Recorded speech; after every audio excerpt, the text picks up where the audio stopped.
Message اس نظم کا یہ ہے کہ جس کے دل کی وسعت ہوتی ہے، جس کا دل بڑا ہوتا ہے، ساری کائنات اس کے دل میں موجود ہوتی ہے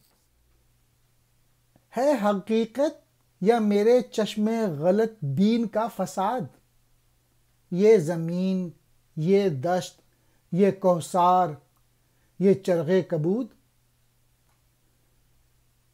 کوئی کہتا ہے نہیں ہے، کوئی کہتا ہے کہ ہے، کیا خبر ہے یا نہیں ہے تیری دنیا کا وجود؟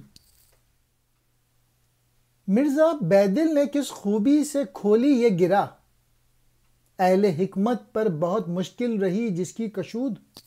علامہ اقبال کہہ رہے ہیں کہ یہ جو زمین ہے، یہ پہاڑوں کا سلسلہ ہے، یہ جو نیلا آسمان ہے، یعنی یہ پوری جو کائنات ہے جس کو ہم دیکھتے ہیں، یہ واقعی موجود ہے یا صرف میری غلط دیکھنے والی نگاہ کی خرابی ہے کہ اس کو وہ حقیقت سمجھ بیٹھی ہے۔ دوسرے شعر میں اقبال کہہ رہے ہیں کہ یہ نظر کا دھوکہ تو نہیں ہے کہ یہ جو ہمیں مادی دنیا نظر آتی ہے، کیا یہ واقعی موجود ہے یا نہیں؟ کوئی کہتا ہے کہ یہ دنیا ہے، کوئی کہتا ہے یہ نہیں ہے۔ تیسرے شعر میں علامہ اقبال نے مرزا بیدل کی تعریف کی ہے اور کہا ہے کہ اس مسئلے کو مرزا بیدل نے ایکسپلین کر دیا ہے، اور وہ آخری شعر ہے فارسی میں جس کا میں ترجمہ پڑھ دیتا ہوں۔ اگر دل میں وسعت ہوئی تو چمن میں کوئی وجود نہ ہوتا، سرائی کے تنگ ہونے کی وجہ سے شراب کا رنگ بہار سے ہی نمایاں ہو گیا ہے۔ مرزا بیدل نے ان چیزوں سے یہ ظاہر کیا ہے کہ ہمارا دل چونکہ تنگ تھا، اس لیے اس میں خدا کی تمام تجلیات نہیں سما سکیں، اور جو دل کی سرائی سے باہر رہ گئیں وہ دنیا کا نشان بن گئیں۔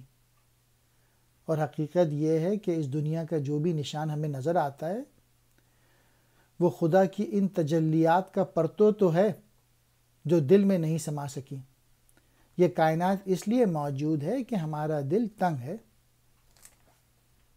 مرزا بیدل یہ فارسی کے شاعر تھے، عبدالقادر عظیم آبادی ان کا تخلص بیدل تھا۔ چشم غلط بین، غلط دیکھنے والی آنکھ، دشت کہتے ہیں جنگل کو، کوثار کہتے ہیں پہاڑ، چرغ کبود نیلا آسمان، اہل حکمت عقل و دانش والے، کشود کہتے ہیں کھولنا۔